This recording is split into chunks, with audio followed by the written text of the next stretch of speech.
All right, guys, I'm back like I never left. And that quote will mean something to you in a second. Um, but yeah, I took a hiatus from recording the podcast. I took a hiatus from making content, from coaching. I've made some major life decisions I'm going to go through here. But the good news is it's all going to benefit you, the audience, because I've had some major realizations and insights to some blocks that have been like really limiting me. And with those insights, it's going to shift the content a little bit. The focus of the content will be, of course, still spiritual growth, personal development, achieving our maximum potential. That's what it's all about. But there will be a shift, and that's what I'm going to talk about. And so, welcome back. Sorry for the hiatus.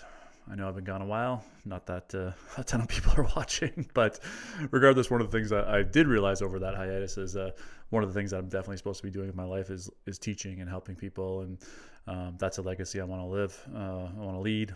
I want to leave behind.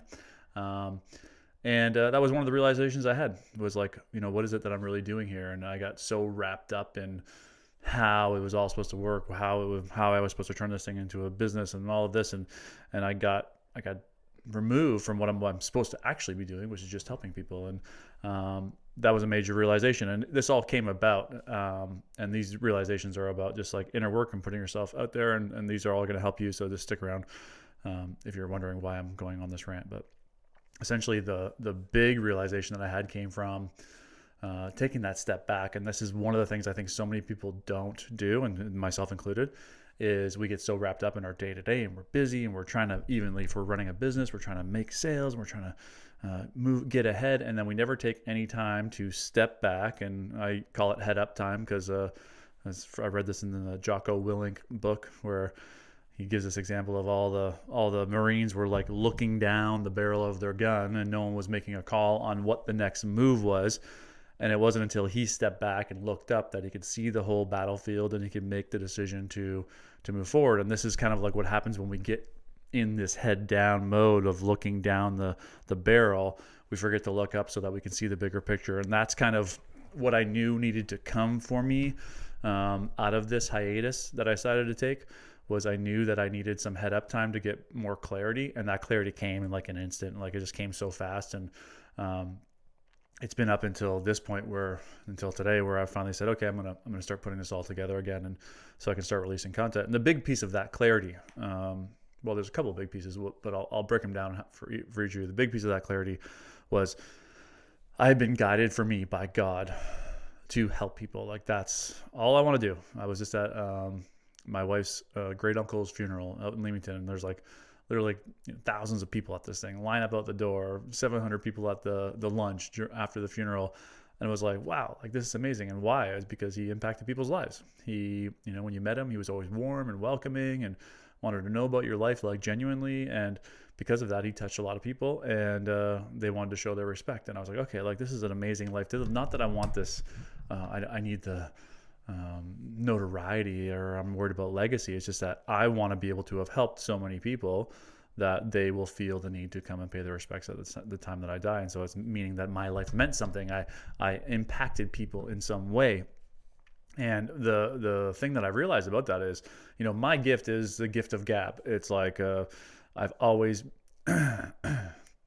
like really wanted to teach and help people. I remember even like teaching people how to learn how to wakeboard. I used to get like a ton of joy out of that, like bringing someone new that's never been on a wakeboard and teaching them how to get up, teach them how to cross the wake. It used to bring so much joy to me, and I got removed from the joy that was created by teaching somebody something new because I got it all clouded with like, how do I turn this thing into a business? And that leads me to the second thing. So the first one was just having that head up clarity really brought me back into alignment with just what was at the core of this thing the whole entire time, which is to help people.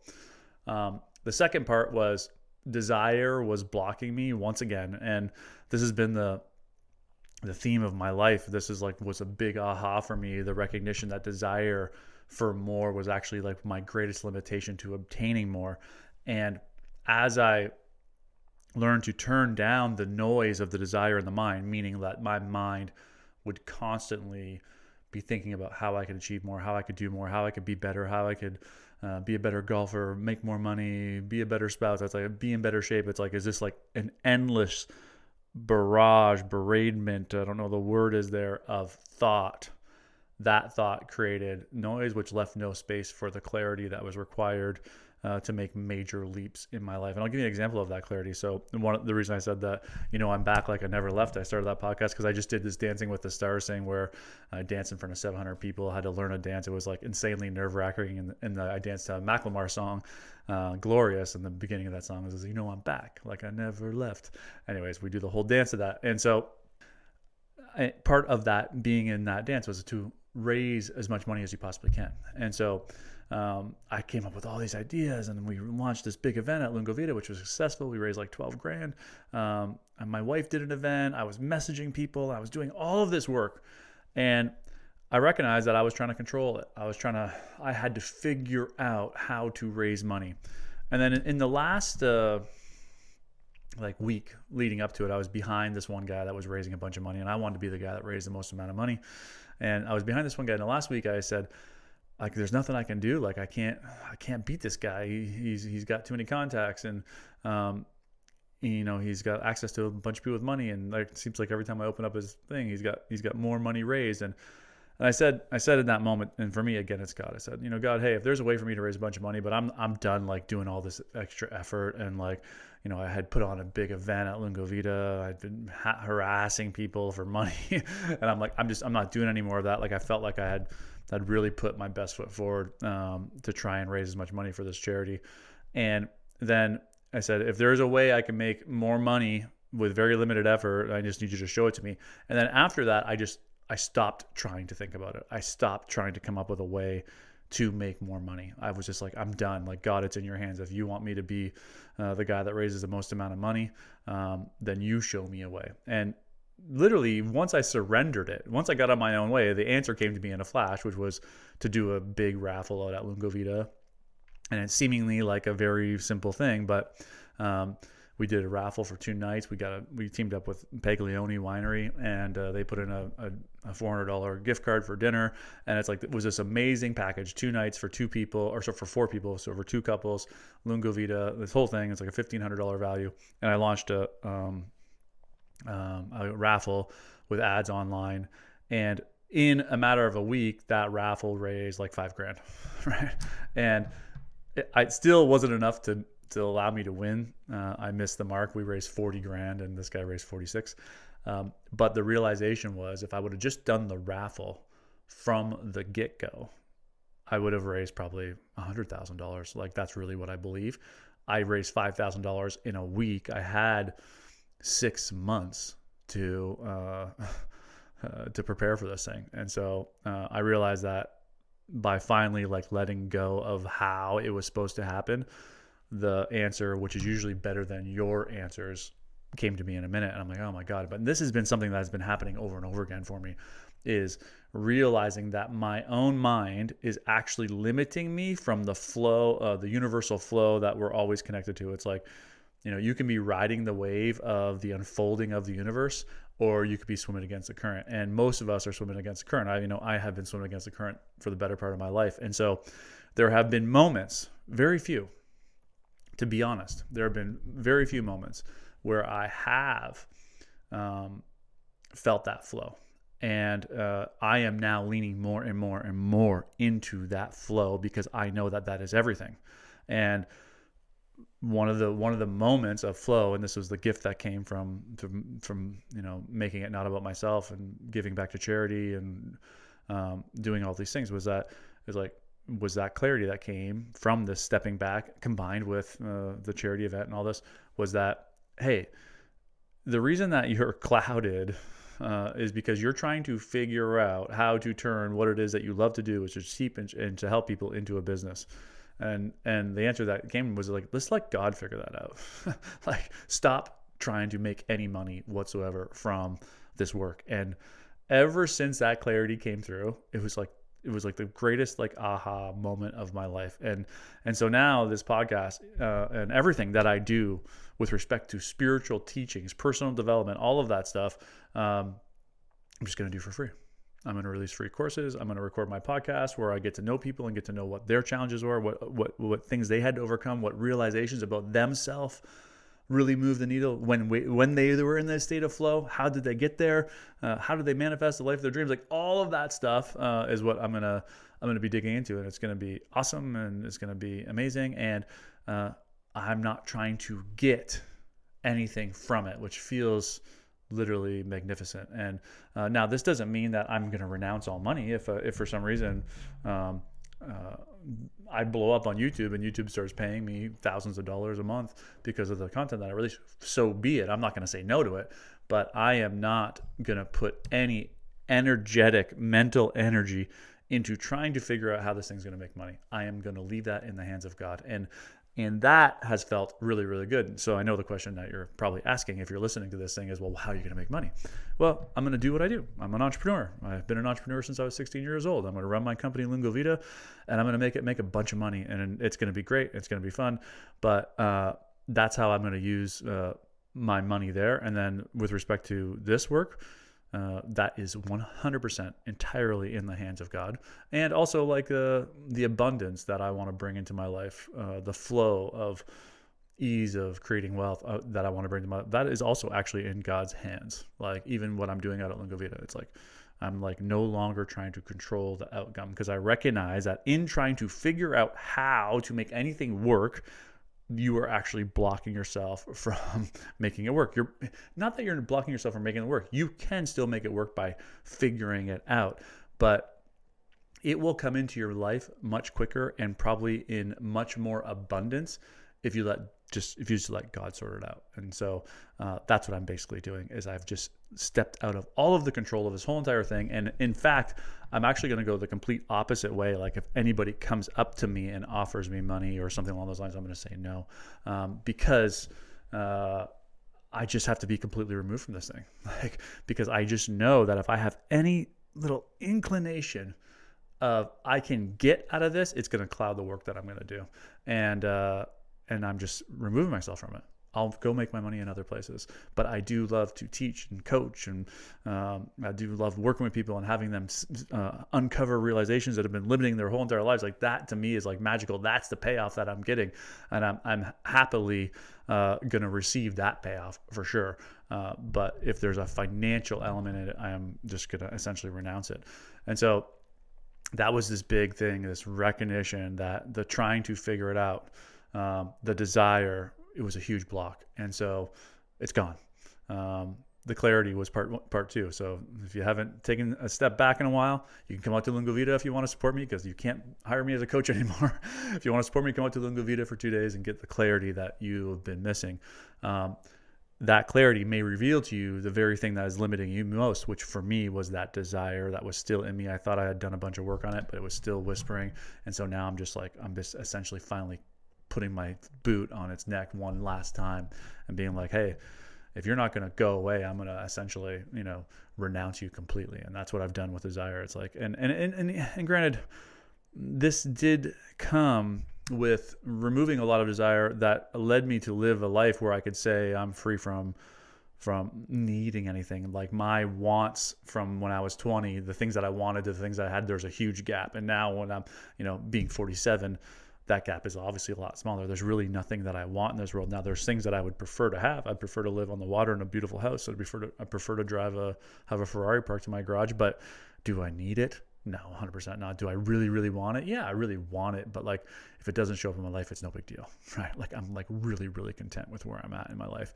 And, so that gap narrowing, of course, has led me to be able to say this dropping of the desire of this whole entire thing. So I do think there is an element of checking some boxes in life so that you can realize that checking those boxes doesn't change who you are.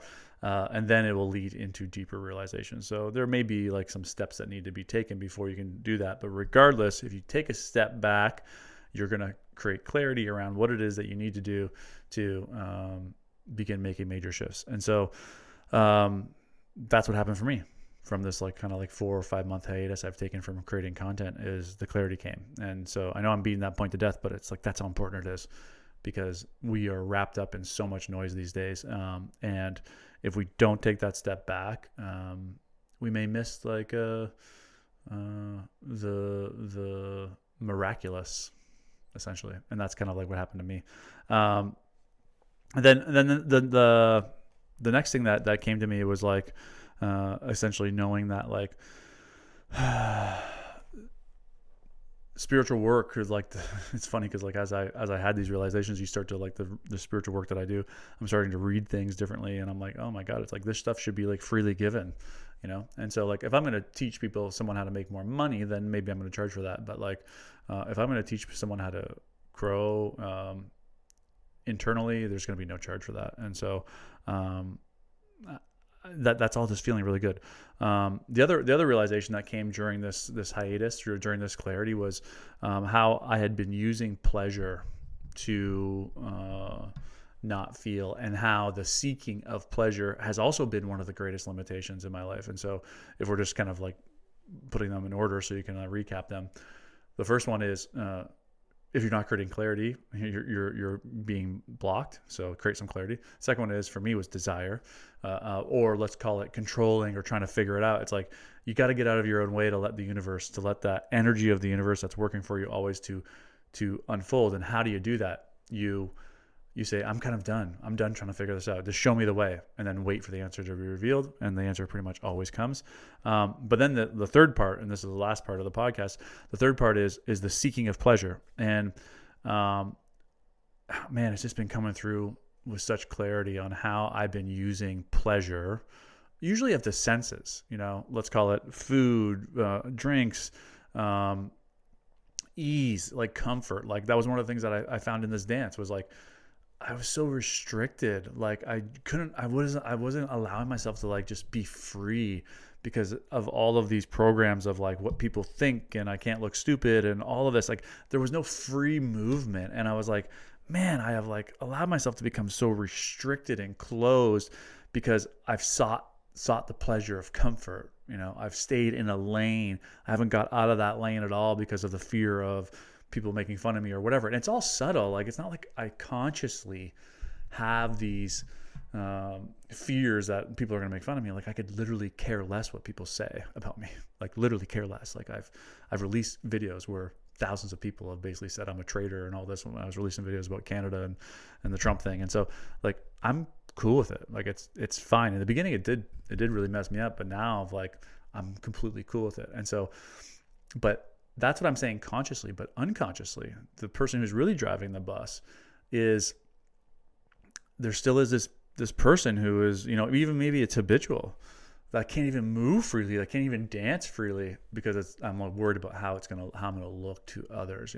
Like even when I was doing the practice sessions with my partner Sydney, like I couldn't even let loose just when it was her and I, like let alone in front of 700 people. And so there's a recognition of how restricted I've become, and I'm calling that the seeking of pleasure. So like the seeking of comfort, the seeking of food, drinks, sex, anything that is pleasure in any way, shape, or form.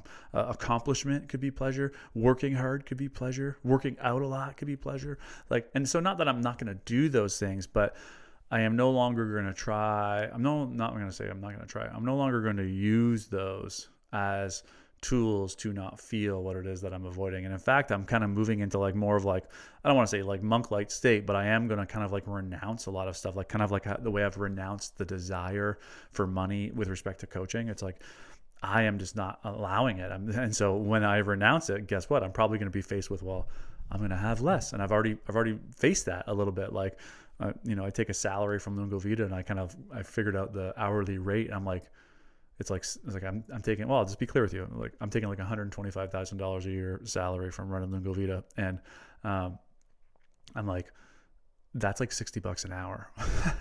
And like, that is like a joke to me, because it's like in my coaching practice, it's like, I was charging way above that, right? Like as an hourly rate. And so, already the button of you're not going to have enough got pushed in me. And so that was one of the things of renouncing this seeking of more, has revealed in me the fear that I'm going to be left behind, or I'm not going to have enough, or whatever.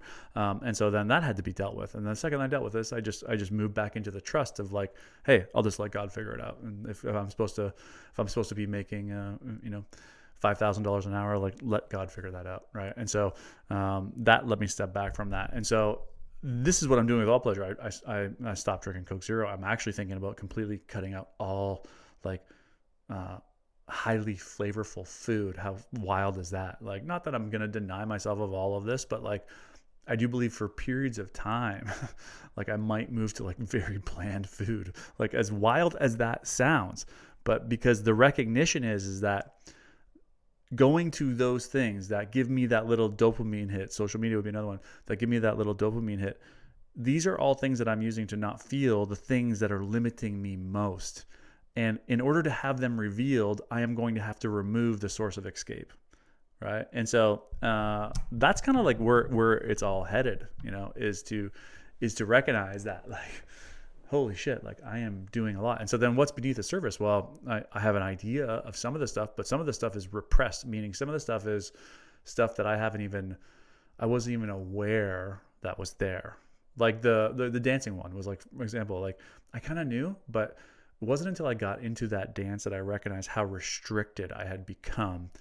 And the source of that restriction, it showed up out of a way to not feel certain pain, judgment from other people, shame, embarrassment, and not like, again, not consciously. And that's like been a big other aha that's also come. This will be like a bonus, is what we're saying consciously is not the full picture at all. And the ego, which is just a voice inside of our head, it evolves along with you. And so it becomes craftier and trickier at, becoming more silent. So like, let's use desire, for example. Like I thought I was kind of like done with the energy of desire, and it's low on the level of consciousness 125. I thought I was done with it. And the universe showed me that because I just lowered desire, money began to flow into my life. It's like I went from being trapped at like making like 50 grand a year to like accelerating 250, 350 a year. And I was like, okay, like I'm seeing that by lowering this noise of desire, by letting go of a lot of my desire, money comes flowing into my life. But the reason I haven't like gone above and beyond is because desire was actually still in charge. It just wasn't as loud. And the very terrible analogy that I've come up with to describe this is like, it's kind of like you learn all of these new things. And if you think of like, you're driving this bus, and desire was driving my bus for so long, the energy of desire, like the needing to get ahead, the needing for more. And I'm sure a lot of people can relate with that. And so slowly over time, I started learning these tools, that how desire was a block, and that I'm going to be okay. I'm not going to be poor. There's nothing to fear. And so like, it's like all of those lessons were like passengers that I was picking up on this bus as I went down the road of like personal development, spiritual growth. And so now the bus is full of all of these new voices, and they can yell and scream as loud as they want. But if desire is still driving the bus, then he will still be in charge of taking you to wherever it is that he wants to go, right? And so where he wants to go is to make more money. And so he will still make sure that he is like following that course. And so it doesn't matter how many voices or tools you've picked up.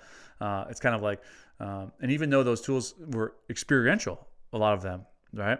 It wasn't enough to completely remove him from the driver's seat. And so now with this last final recognition, I believe, and I don't want to say it for sure because I thought I believed I've at least taken him out of that seat, and recognizing every time he wants to jump back in, I just say, no, you've been driving this bus long enough. We're going to put God in charge of this from this point forward, essentially. And so, that was like this big realization, because I see that so many people, when I say to them things like, this is because you're not confident. And they'll be like, I'm confident. Like everyone that you meet knows I'm confident, but I'm not talking to the conscious person. I'm talking to the unconscious little kid who failed that test, or got told he wasn't good enough, or got rejected by the girl. That is the kid who is still driving the bus. And now those whispers are revealed by removing the pleasure that we are using to avoid it. And so these have been like the big realizations over the past 4 or 5 months since I've been on a hiatus. My goal, my intention, I should say, is to continue to release more and more content. to be very intentional about it. And so I'm not going to try to like overly plan, but I am going to say, I am going to ask God, like, hey, what is it that people need to hear? Also, if you're watching this, if you have questions, if there are things that you're stuck with, put them in the comments and I will make videos about them. I think that's going to be like a great way to expand this work. I think people learn so much learning through other people's experiences and being like, oh, that's me too. And so if you have questions, comments, I'm also considering like bringing people on and giving them essentially live coaching sessions. I'm also thinking about doing like a call-in show where I would just like kind of coach people from the experiences that I've had that shifted a lot of my clients' life completely and my life completely. I think that would be great as well. I don't know how to do that technically, but we're letting God sort it all out. So if you're still with me, if you're still here, if you're still following along and you want to learn more about how to achieve your maximum potential, how to let go of limitations, how to move to a place where you're free and you dance and you smile and you live a life of joy, then come along with me for the ride, because that's what I am here to uncover. And I personally get the most out of it through teaching. As I teach, more is uncovered about what I still need to let go of. And so that's why I'm committed to keep doing this. So if you're still with me, thank you for following along. Thank you for being patient. I look forward to continuing to pass this message along.